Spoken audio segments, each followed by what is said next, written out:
My dear students, welcome back to our channel. In this video, I will be explaining the B.Ed second semester subject content cum pedagogy of biological science education at secondary stage, as prescribed by Osmania University and other universities of Telangana. We will go through the important questions and answers one by one. Let's begin with a quick revision. Unit 1 first important short question is: define curriculum and syllabus in biological science. The curriculum is the overall plan or framework of what students will learn in biological science during their entire course or school years. It includes learning objectives, topics, teaching methods, activities, and evaluation methods. For example, the Class 8 science curriculum may include topics like cell structure, photosynthesis, and human body systems, along with experiments and projects to make learning practical. The syllabus is a smaller part of the curriculum. It is a detailed list of topics or chapters that students will study in a particular subject for a specific class or exam. For example, the Class 8 biology syllabus may include only cell structure and functions and reproduction in animals for one term. In short, curriculum is a big roadmap for education, and syllabus is like a step-by-step guide for a specific class or exam. Together, they help teachers plan lessons and students prepare effectively. Next important short question is: 2. What is Dale's cone of experience? Dale's cone of experience is a teaching model created by Edgar Dale to show how students learn better when they see, hear, and do things rather than just read or listen. It is shaped like a cone, with the top showing abstract learning, reading and listening, and the bottom showing practical learning, doing real activities. At the top, students remember less because they are only reading or hearing. In the middle, learning improves with visuals like pictures, videos, and demonstrations. At the bottom, students remember the most when they do experiments, participate in role plays, or real-life activities. For example, in biology, reading about a plant's structure helps a little, but seeing a plant model or dissecting a flower makes learning more clear and long-lasting. In short, Dale's cone teaches us that learning by doing is the best way to understand and remember concepts. Next important short question is: 3. Differentiate between curriculum and curriculum framework. The curriculum is the complete plan of what students will learn in a subject or class. It includes learning objectives, topics, activities, teaching methods, and ways to test learning. For example, the biology curriculum for Class 9th may include topics like cell structure, human body systems, and environmental science with lab experiments and projects. The curriculum framework is like a blueprint or guideline created by education boards to design the curriculum. It gives a broad structure, principles, and goals of education but does not provide exact details of chapters or lessons. For example, NCERT's National Curriculum Framework, NCF, gives guidelines for all subjects, helping schools prepare their own detailed curriculum. In short, curriculum framework is equal to broad guidelines or design. Curriculum is equal to detailed teaching plan based on the framework. Think of it like building a house. The framework is the map or design, and the curriculum is the actual house built from that design.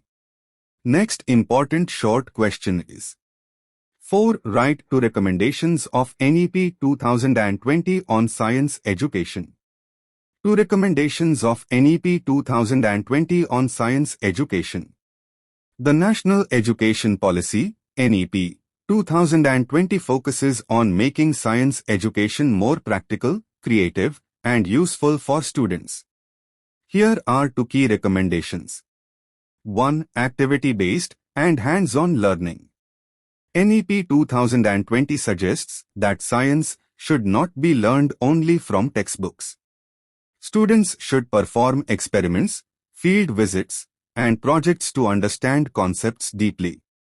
For example, instead of only reading about photosynthesis, students can grow plants and observe changes. This makes learning fun and long-lasting. 2. Integration of technology in science.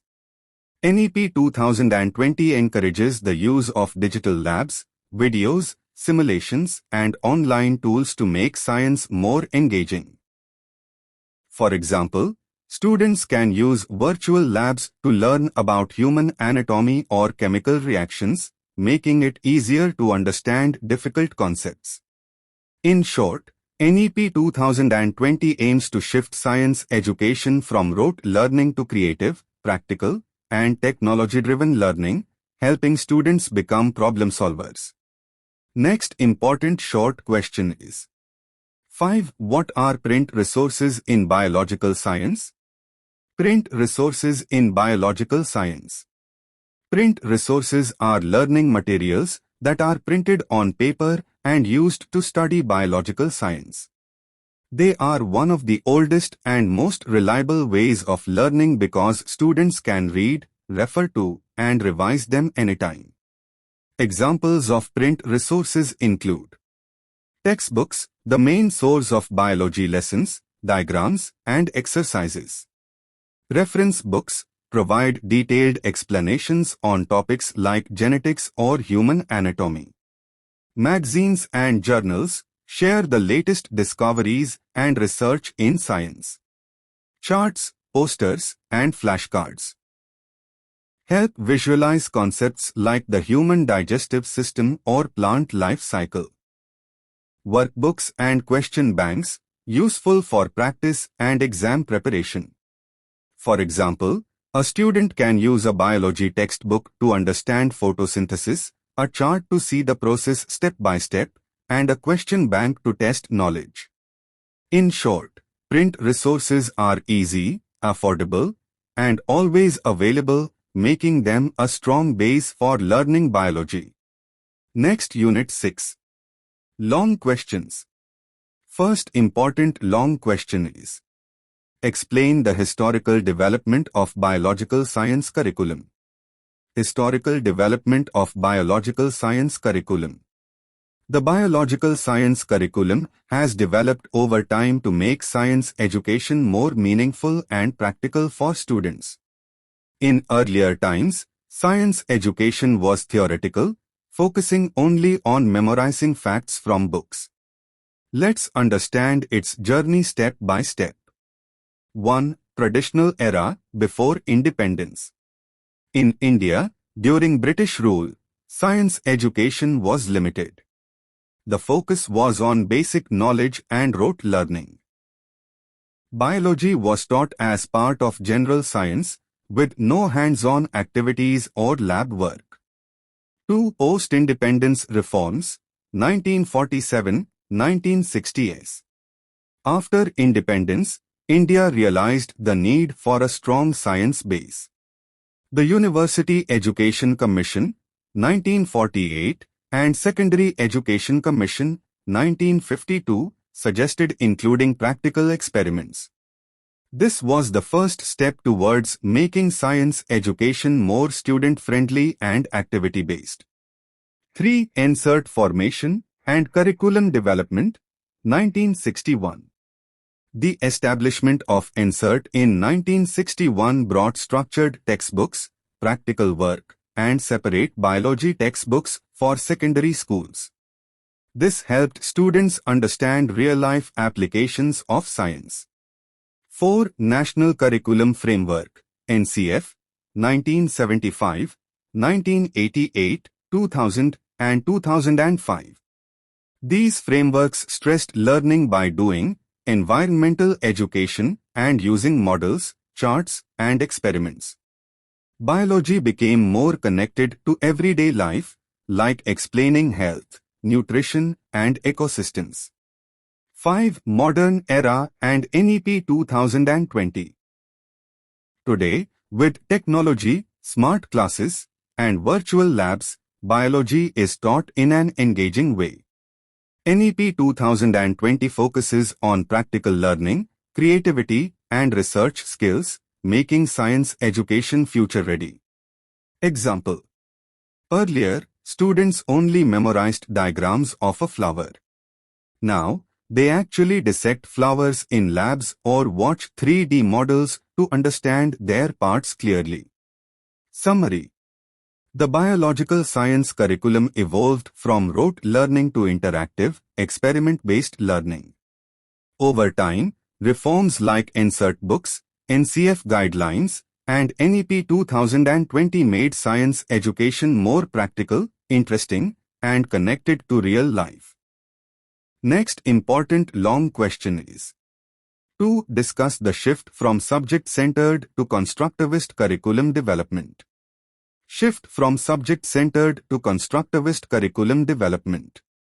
Earlier, schools followed a subject-centered curriculum where teaching was focused only on completing textbooks. Teachers were the main source of knowledge, and students had to memorize facts. In this approach, biology lessons were mainly about reading definitions, diagrams, and theories, with very little connection to real-life experiences. Over time, educators realized that students learn better when they actively participate in learning. This led to the constructivist curriculum, which focuses on learning by doing. Here, students build their own understanding by observing, experimenting, and asking questions. Teachers act as guides rather than just giving lectures. For example, in a subject-centered approach, a student may memorize the parts of a plant. In a constructivist approach, the teacher takes students to a garden, lets them observe plants, draw diagrams, and share findings, which makes learning interesting and long-lasting. Key differences: feature subject-centered curriculum, constructivist curriculum. Focus subjects and textbooks students' understanding. Method lecture, memorization hands-on, inquiry-based learning. Teacher's role knowledge giver, facilitator or guide. Students' role passive listener, active learner. This shift is important in biological science because the subject deals with living organisms, nature, and experiments. The constructivist approach makes biology exciting by encouraging students to think, explore, and apply concepts to daily life. Summary: the move from subject-centered to constructivist curriculum has transformed education. Instead of just memorizing facts, students now experience and discover knowledge themselves. This change makes biology more meaningful and prepares students for critical thinking, creativity, and problem-solving in real life. Next important long question is 3. Critical analysis of the role of NCFSE 2023 in framing biology curriculum. The National Curriculum Framework for School Education, NCFSE 2023, is a guideline created to improve school education in India, including the biology curriculum. Its main goal is to make science learning interesting, practical, and skill-based rather than just memorizing facts. Positive contributions. 1. Student-centered learning. NCFSE 2023 focuses on hands-on learning, experiments, and field activities. For example, students are encouraged to visit gardens or science labs to study plants and animals, making biology real and relatable. 2. Integration of technology. The framework suggests using digital tools, animations, and virtual labs, so even complex topics like genetics or cell division become easier to understand. 3. Focus on life skills. It connects biology to health, environment, and sustainability, helping students become more responsible citizens. 4. Flexibility and choice. Students get options to explore topics deeply based on their interests, encouraging creativity and curiosity. Challenges and criticism. Implementation gap. Many schools, especially in rural areas, lack labs, internet, or trained teachers, making these ideas hard to apply. Teacher training needs. Teachers need regular training to shift from old rote learning methods to modern activity-based teaching. Infrastructure issues. Without better labs, libraries, and technology access, students may not fully benefit from the new curriculum. Example. Instead of just memorizing the human digestive system, NCFSE 2023 encourages students to use 3D models, diagrams, and even digital simulations to explore each organ's function. Summary. NCFSE 2023 plays a key role in making the biology curriculum practical, engaging, and skill-focused. While its vision is modern and student-friendly, proper resources, teacher training, and infrastructure are essential to bring this vision to life in every school. Next important long question is: 4. How can teachers act as curriculum developers? Give examples. How teachers can act as curriculum developers. Teachers are not just knowledge providers, they also play a key role in developing the curriculum. Since teachers directly work with students, they understand their needs, learning styles, and local context better than anyone else. This helps them design or modify the curriculum to make lessons interesting, practical, and easy to understand. Roles of teachers as curriculum developers. 1. Designing learning plans. Teachers break down the curriculum into daily or weekly lessons that match students' pace. Example, a biology teacher plans a step-by-step lesson on photosynthesis, starting with sunlight and plant structure before explaining the full process. 2. Selecting teaching methods and resources. Teachers decide which methods, charts, videos, models, or experiments will work best. Example. While teaching the human circulatory system, the teacher uses a heart model and a video animation to simplify the topic. 3. Connecting curriculum with real life. Teachers relate textbook topics to local examples to make learning meaningful. Example, while teaching food chains, a teacher uses examples of crops, cows, and farmers in the local village. 4. Adapting to student needs. Teachers modify lessons for slow learners or advanced students to ensure everyone understands. 5. Creating assessments. Teachers design quizzes, assignments, and activities to test understanding. Why teachers are important curriculum developers. Teachers are the bridge between policy makers and students. They make the curriculum practical, flexible, and student-friendly by bringing creativity and experience into their teaching. Summary. A good curriculum is not just written in books, it becomes effective when teachers plan, modify, and bring it to life through their teaching style and resources. Teachers ensure that biology is fun, interactive, and connected to everyday life. Next important long question is: 5. Explain the importance of moving beyond textbooks in teaching biological science. Importance of moving beyond textbooks in teaching biological science. Textbooks are important for learning, but relying only on them can make biology boring and theoretical. Biology is about life, nature, and living organisms, so students learn better when they see, do, and experience concepts instead of just memorizing them. Why move beyond textbooks? 1. Better understanding. Activities like experiments, field visits, and models make concepts easier to understand. Example, instead of just reading about the parts of a flower, students can dissect a real flower to see its structure. 2. Develops curiosity. Watching documentaries, using virtual labs, or exploring nature makes students ask questions and think critically, which textbooks alone cannot achieve. 3. Connects science to real life. Biology becomes meaningful when linked to everyday experiences like health, environment, and food. Example, studying waste management in class can be connected to how garbage is handled in the student's own town. 4. Encourages creativity and skills. Using charts, models, digital apps, and projects develops observation, problem-solving, and presentation skills. 5. Engages all learners.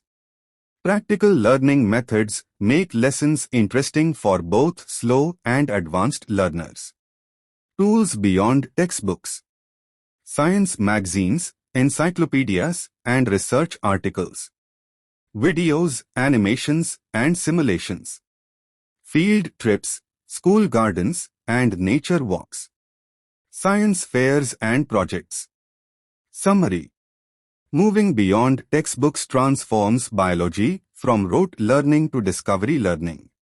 Students don't just memorize facts, they explore, experiment, and understand concepts deeply.